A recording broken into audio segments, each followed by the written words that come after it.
Alright, tag me in, guys. It's Spaz, your YWC reality check, bringing you the April 23rd 3-hour-long Raw Super Show review. And guys, I can't lie, this was not a spectacular show. This was a very show. And by that I mean the stuff that was great was really, really great, and the rest of it was absolutely missable and shit. Anyways, doesn't mean there wasn't the high points. Let's get to it. April 23rd, Raw Super Show review. Teddy Long comes out and announces, I can speak, I swear, that we're going to start the show with the contract signing for John Cena versus Brock Lesnar. Introduces Cena, calls out Lesnar. Lesnar's music hits, he doesn't come out. John Laurinaitis comes out, says Lesnar isn't here yet, tonight's going to run on Lesnar's terms, and tonight could be John Cena's last night on Raw, so he should enjoy it. He leaves, Cena's about to leave, we hear Edge's music, I mark like a motherfucker. Edge comes down into the ring, new haircut and all, and says, you know, my contract is over in the WWE in a couple of days. I had to come down here and talk to John Cena, but this isn't the John Cena that I know. This isn't the John Cena that threw me through 2 tables in Toronto. This isn't the John Cena that was my greatest rival of all time. This isn't the guy that threw me in the Long Island Sound, etc., etc., etc. We need that John Cena to come back, because he needs to stand up for Undertaker and Edge and Shawn Michaels and all the other guys that really, really love the business and are in it because they love it, and da-da-da-da-da. Brock Lesnar doesn't give a shit. He's spitting in all of our faces, da-da-da-da-da. Caps off this brilliant little opening diatribe with the quote, I'm not asking you to beat Brock Lesnar, I'm telling you to beat Brock Lesnar. You know, arrive, pipe bomb, with all due respect to CM Punk, and leave. It was a great way to start the show. Like I say, I marked. I'm sure a lot of other people marked. Falsely announcing the contract signing was a bit of a move, but it provided Edge the opportunity to come out and do what he did. Didn't mind it at all. Jericho versus Kofi Kingston. Kofi Kingston has been shining in the past couple of weeks. I figured this is going to be an amazing match. Kofi Kingston looks great in the first couple of minutes of this match. Cheap shot from Jericho gets you know, the advantage back to Jericho again. Kofi does his over-the-top rope dive onto Jericho on the outside. Kofi Kingston then goes to the outside. Jericho hits his corner springboard maneuver, also to the outside. Kofi does a head scissor into a pinning combination. Kofi also pulls off a pretty decent-looking splash to Jericho's back. But in the end, we have a codebreaker ending walls of Jericho on an almost unconscious Kofi Kingston, and Jericho gets the win. Jericho grabs the mic, shits on Punk, gets ready for Extreme Rules, builds up their match, tells CM Punk he has a present waiting for him in his waiting room that'll be there for him after he loses his match on Sunday type thing. So everybody's like, okay, something booze related is going to happen. We have the first clip of the night, which is sort of showing the history of Brock Lesnar when he was in WWE before.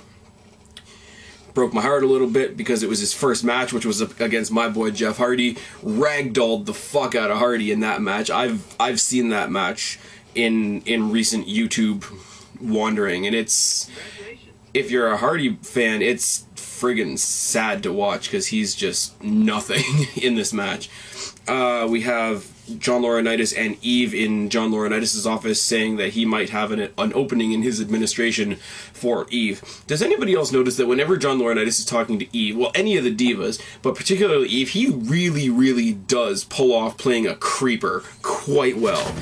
Oh, yes, and the doomy clipboard is falling. That is not going to stop the show. Brock video package, again, not another history of Brock, but just the video package that they played from last week. Obviously, last week they were over in the UK. Apparently, Brock Lesnar doesn't like to travel. He wasn't going to be in the UK. They did that great video package for him last week. I don't think they needed to do it this week again, but whatever. Punk has a backstage interview with Josh Matthews. Punk says, yeah, I got here today and Jericho left me this package, and it's a big basket with all kinds of Jim Beam and Jack Daniels and all other kinds of booze and whatever, and he sort of laughs it off. He says, you know, it's going to take a lot more than this, and basically gives the entire, you know, basket of booze to Josh Matthews. And if I'm Josh Matthews, I'm not a huge drinker myself, but if I'm Josh Matthews, I'm going to take that and smile and be on my way. So that was pretty cool. We have a replay of Lord Tensai beating John Cena last week, which made me smile, which led us into Lord Tensai versus R-Truth, which was predictably a squash match. Kane comes out. Cuts a promo. Extreme Rules is my favorite pay-per-view. It allows me to do everything that I want to do. It lets me show how dark I am, etc., etc., etc. Orton couldn't beat me at WrestleMania when there were rules. Now what? How does he expect to do it when there isn't? Your family is your weakness. I've seen your weakness. You're not a man. You're not the Viper. You are just a scared little boy who's still running to Daddy's side. Orton, in the back, shows Kane he has Paul Bearer captured and duct taped up to a chair and wheels him into this big freezer, expecting that Kane's going to go back to save his dad, you know, a little tit for tat for what happened on the throwback SmackDown. And Kane says, I don't really care about my natural father. My natural father has always been the devil, which is awesome. And Kane goes to leave and gets beaten down in the aisleway with a pipe by Randy Orton. It's one of those, okay, my mind game didn't work with you. I'm going to leave Paul Bearer in the freezer. You know, Paul Bearer, another random, what do you call it, another cameo spot from an older character that made me mark out a little bit. Not as much as for Edge, obviously, but it was still cool to see Paul Bearer again. Orton says, you know, my mind games aren't going to work for you. Fine, I'll come down the ramp, I'll find you, I'll beat the shit out of you with a pipe. Kane takes the option to leave, shall we say. In the back, we see Alex Riley, of all people, telling Jericho that he saw Punk drinking and they spy on him, and Punk's drinking out of a paper cup, and it's all very, you know, anonymous and whatever, but it's like, okay, where's this gonna go? Oh, and then we get some crap. Oh, yeah, we do.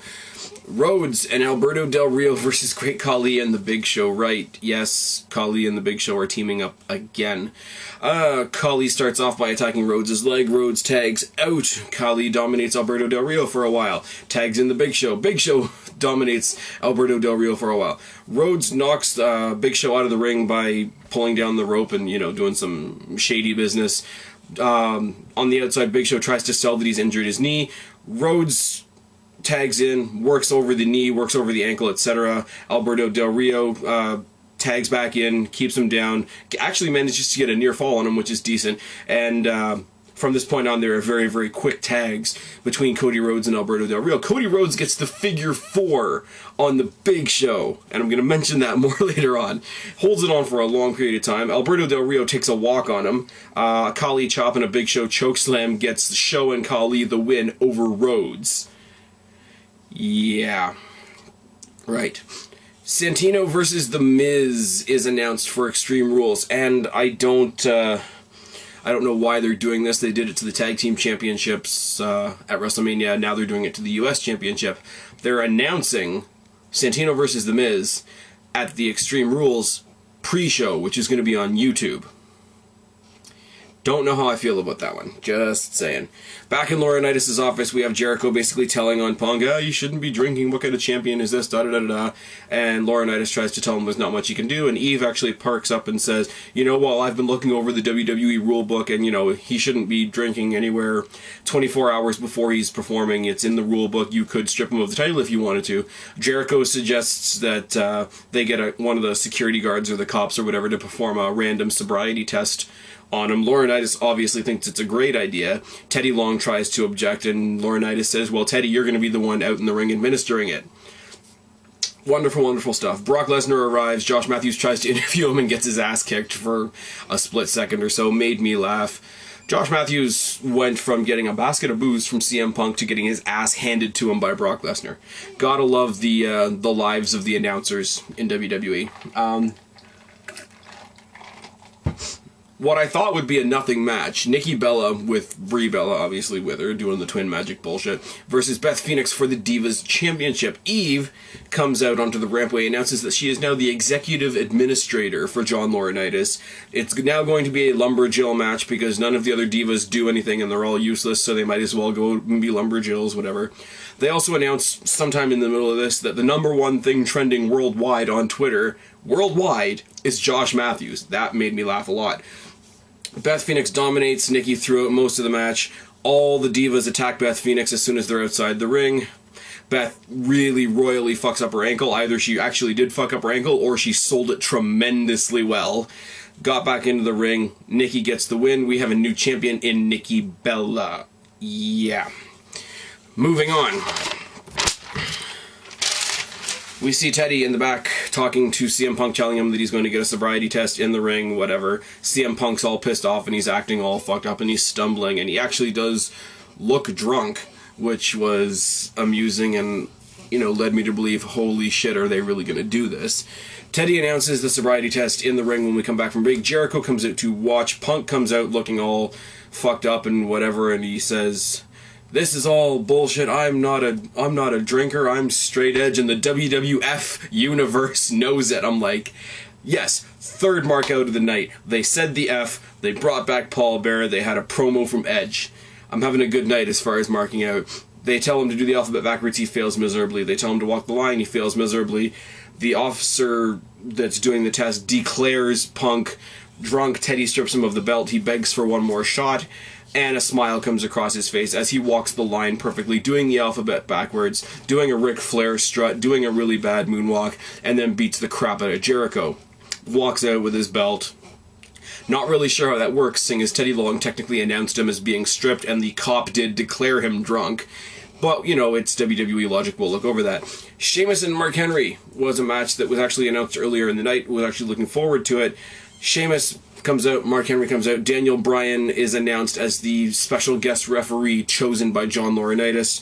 Bryan baits Sheamus for a couple minutes while Henry dominates him. Basically, Daniel Bryan screws him out of another match. Quick count, whatever. Sheamus can't do anything to him because he's a referee. The match is over. He takes off his referee shirt. I guess that sort of declares that he's not a referee anymore. They brawl for a little bit, and for some ungodly reason, Bryan actually gets the label lock, as retarded as it is, the yes lock, onto Sheamus, and I just die a little inside. Epico and Primo versus... I can say it. Epico and Primo, your WWE Unified Tag Team Champions, versus Zack, Ryder, and Santino, right? Primo and Epico dominate Ryder at the beginning of the match, but as soon as Santino gets the tag in, his goofball bullshit gets the win. Santino absolutely zero sells a nice dropkick from one of the colognes, comes back with the Cobra. Santino and Ryder get the win. I continue dying a little inside. And if I wasn't dead enough inside already, we have Ziggler, who is trapped in mediocrity, and it's a crime, with his, tag team partner Jack Swagger and Vicky in tow, versus, get this now, come on, say it with me, Brodus Clay and Hornswoggle. I didn't even watch this match. I wrote bullshit on the piece of paper and moved on. We had another Brock history lesson earlier in the night that was Brock Lesnar beating Hogan. And the third lesson of the night was Brock Lesnar versus Angle at WrestleMania 19, and we all know how that goes. Shooting Brock press doesn't exactly work, but he still gets the win, etc. And, oh my god, 2 more pages to go. John Laurinaitis comes in to oversee the contract sign. What the? Just stay there, come on. Brock Lesnar comes out. He's announced as the new face of the company by Laurinaitis again. John Cena is announced. He's not even on the ramp. We don't see him. We don't hear from him. We don't do anything other than we hear a gigantic Cena sucks chant. Brock Lesnar grabs a microphone, says, "Little Johnny is too scared to come out. That's good. John Laurinaitis, we have business to attend to. Anyway, I am the new franchise of this company. I have a bunch of demands. We need to make these changes. You're going to fill out all these requests for me, or I'm not going to have this match on Sunday." More or less. He says, "I want to make all the rules as it applies to me. Any decisions you make about me have to go through me." Fine.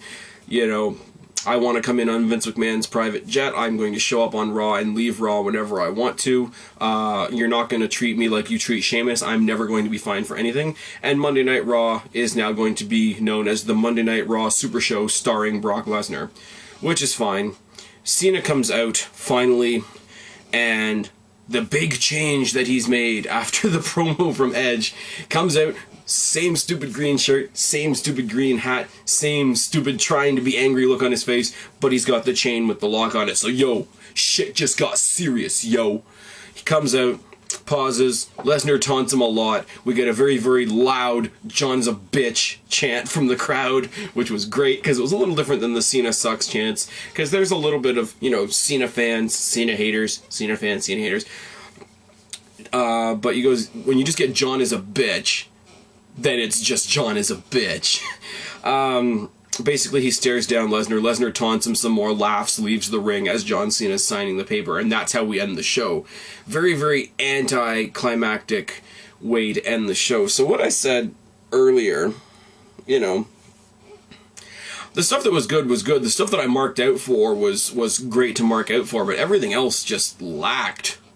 It lacked incredibly. But, that being said, we still have the score fail in MVP. I really like when they announce Brock Lesnar that they're really, really pushing his UFC sort of credibility and credentials. He has the credibility. For them not to use it would be stupid. Edge's promo that he cut on, well, he didn't cut a promo on John Cena, but the promo that he cut sort of to John Cena was great. Edge is a great talker. If they can make use of his mic skills anytime in the future, I suggest they do it. Don't just let this guy fade away because he can't perform in the ring anymore. Please.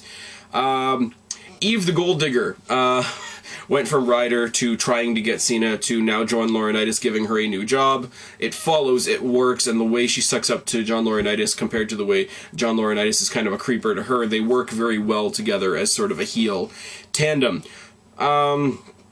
We saw Alex Riley on TV, and that's what all I can say about that. When was the last time we saw Alex Riley on TV? They're very, very disrespectful, and I probably shouldn't like them, but the CM drunk chants make me laugh a lot. Cody Rhodes gets a big shout out from me. Cody Rhodes is by no means a small guy, so he has what I have dubbed the largest figure 4 in captivity on the Big Show. That's cool. And he ended up looking strong with Alberto Del Rio walking out on him. His loss to those two giants in that match didn't take too much away from him, I don't think anyway, because you got one guy that's maybe half the weight of one of his opponents taking on two, so basically it's like facing yourself 4 times and losing. You don't really lose much credibility from that. Miz has a US title shot. This is in both sections. It's going to be in score and in fail, and I'll show you how that works out in a second. But Miz has a US title shot. Bottom line, he has a title shot, which is great. He hasn't lost since Mania, and as I love to rub into some people, he's never lost at Mania. That makes me happy. Do I think he's going to get thrown back into the main world title picture? I would like to see it. I'm more realistic than that. But you get him the US champion, it gives him a title, and it gets the title off Santino. For God's sake, I just hope that doesn't translate into Santino and Ryder being the tag champions, because that would be about the conclusion of my internal death. Moving on. The WWF slip up, yeah, it's a little thing, yeah, I shouldn't really care, you know, KFC by any other name is still Kentucky Fried Chicken, but it's cool, because you're not supposed to. It's like, you know, when you're a kid, don't eat the cookie, what do you want to do? You want to eat the cookie. Okay, copyright says you can't say WWF, so what do you want to do? You want to say WWF. And CM Punk is the guy that pulls off stuff like that very, very well. This is a theory, and you guys know I'm a TNA fan, but they chose 3 clips to highlight Brock Lesnar tonight. Is there any coincidence that the 3 guys they chose were Hogan, Angle, and Hardy? 3 of the biggest names in TNA, in the current product in TNA. So if, I'm not going to come up here with wild, crazy conspiracy theories, I've already been accused of that a couple of times, but if that was the intent, it makes me chuckle even though I'm a TNA fan, so I guess I can get over it. Fail. Miz has a US title shot. Much as I love that he has a shot, there's no real explanation as to why. And I know there's a lot of other people that like to shit on The Miz, and that's going to give them a lot of fodder to feed on. So I anticipate all the people out there in YWC land that don't like The Miz and make it their goal in life to shit on The Miz, they're going to hop on well, what did he ever do to get a US title shot? Hop on a bandwagon like that, and my response is going to be, well, he defended the WWE Championship at WrestleMania, so go fuck yourself, but whatever. The other thing, why is the US Championship on the pre-show? Why do you have another championship on the pre-show?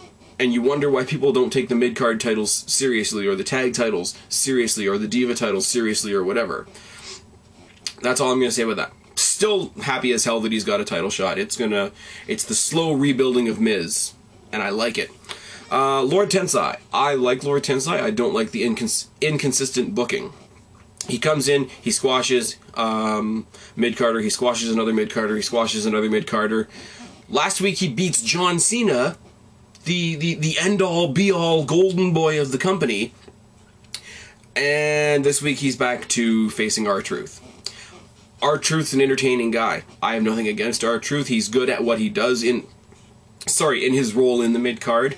But in terms of placement on the card, last week you're feuding main event with John Cena. This week you're back with R-Truth. It's not consistent. It's really, really not. And I hope they do something to even out that balance in the coming weeks. What the hell was up with loser tag teams on Raw tonight? We had 3 different tag team matches tonight, which should make me a happy kid because we have lots of tag teams that are starving for attention. But no, instead we get winning teams like Santino and Ryder, winning teams like the Big Slow and the Great Crappy, and winning tag teams like fucking Brodus Clay and Hornswoggle. God fucking damn it. Come on, guys. Come on. I got nothing. Fave 5, Orton got one up on Kane tonight, just beating him down, chasing him out of the arena. That was great. Ziggler was involved in bullshit with Brodus Clay that I'm not even going to give time to. Rhodes looked good in a losing effort against 2 giants, so he didn't lose much ground tonight. Miz, somewhere along the way, got himself a US title match. That's great. Punk, top of the list, top of the charts again. The drunk, not drunk swerve that he pulled on Jericho tonight was one of the better things that happened on Raw tonight. So not only is he doing great as it pertains to my Fave 5, he is once again sitting in my MVP spot. Your MVP for the Raw Super Show this week, once again, is CM Punk. I'm out of breath. I'm losing my voice. It's fucking 1:30 in the morning. I've been Spaz, your YWC reality check. Subscribe up there, talk down there, start a conversation, keep this conversation going. Don't be a stranger. I will talk to each and every last one of you later. I'm tagging out. Bye. Get up, come on.